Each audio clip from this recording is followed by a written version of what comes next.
আজকে ডেইলি ব্লগে সবাইকে স্বাগতম। ছোট্ট একটা ভিডিও আজকে আপনাদের সঙ্গে শেয়ার করব। ভিডিও দেখে হয়তো অনেকে কমেন্ট করে বসবেন যে মানুষের পরিস্থিতি ভালো নেই, মানুষের মন মানসিকতা ভালো নেই, মানুষ কষ্টে আছে। তো এটাতে অনেকেই কমেন্ট করে ফেলবেন। যাই হোক, অনেক দিন ভিডিও দেওয়া হয় না, যেহেতু পেজ চালাই আর ডেইলি ব্লগ যেহেতু শেয়ার করি, আর ভিডিও তো আমাদের দিতেই হয়, তা না হলে পেজের রিচ এনগেজমেন্ট কমে যায়। আশা করি পজিটিভ কমেন্ট করে পাশে থাকবেন। ফেসবুকটা চালু হওয়ার সাথে সাথে একটা পোস্টার শেয়ার করেছি, সেখানে একটা কমেন্ট এসেছে যেটা দেখে আমার মনটা অনেক খারাপ হয়ে গিয়েছে।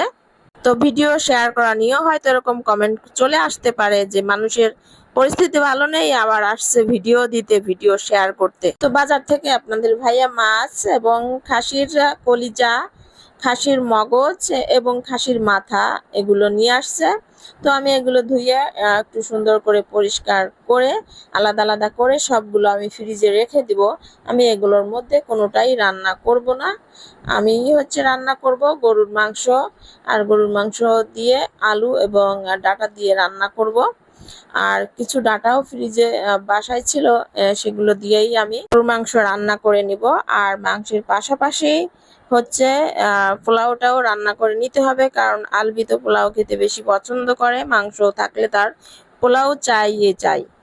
আর সবকিছু আমি কলিজাগুলো ধুয়ে, তারপর খাসির মাথা এগুলো সবকিছু ধুয়ে আমি ফ্রিজে রেখে দিব। খাসির মাথা অবশ্য শুধু হাড্ডি ছাড়া আর কিছুই থাকে না, তারপরও রান্না করলে খেতে খারাপ লাগে না, মজাই লাগে। রান্না করার জন্য আগে থেকে কেটে কুটে ধুয়ে সব রেখে রেডি করে আমি রান্নাটা বসিয়েও দিয়েছি। গরুর মাংস কষানো থেকে আমি ভিডিওটা শেয়ার করছি আপনাদের সঙ্গে। তো মাংস কষানো শেষ করে আমি ডাটা এবং আলু একটু কষিয়ে নিচ্ছি। আর ভালোভাবে একটু কষিয়ে নিলে ডাটা এবং আলু গুলো খেতেও খুব মজা হবে। আর গরুর মাংসের ভিতর যে কোনো তরকারি দিলেই মাংস থেকে তরকারিটা একটু বেশি মজার হয়। আর সব মাংসের ভিতর তো আসলে গরুর মাংসই সেরা। যতই যেভাবেই রান্না করা হোক না কেন, মজাই হয়। তো গরুর মাংস আমার একটু কষানো হয়ে গেছে। এ পর্যায়ে আমি একটু ঝোলের পানি দিয়ে শুকিয়ে তারপরে রান্নাটা শেষ করে নিব। আর একটু ঝোল ঝোলও রাখবো। আর আলু দিলে তো ঝোলটা একটু বেশি শুকিয়েও যায়। যতটা পরিমাণ ঝোল রাখা হয়, দেখা যায় কিছুক্ষণ পর সেটা একবারে শুকিয়ে কমে আসে। কিছুটা রসুনও দিয়ে দেবো আমি এর মধ্যে। আমার মনে হলো যে একটু রসুন দিয়ে দিই, ইচ্ছে হলো তাই আমি দিয়ে দিলাম। খেতে অবশ্য খারাপ লাগবে না। তো রান্নাটা ফাইনাল আমার হয়ে গেছে। আর সাথে একটা অর্ধেকটা চাল কুমড়া ছিল, চাল কুমড়া ভাজি করে নিব।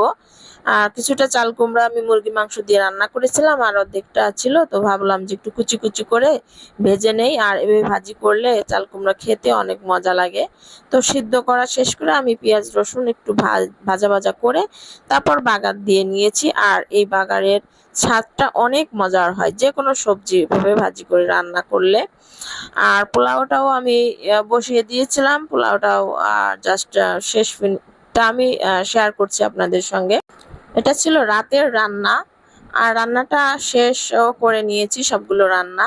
তারপর দিন সকালেও আপনাদের ভাই অফিসে যাবে, তার জন্য আমি খাবার রেডি করে নিচ্ছি। সুপ্রিয় দর্শক, সবাই ভালো থাকবেন, সবাইকে ধন্যবাদ। আসসালামু আলাইকুম।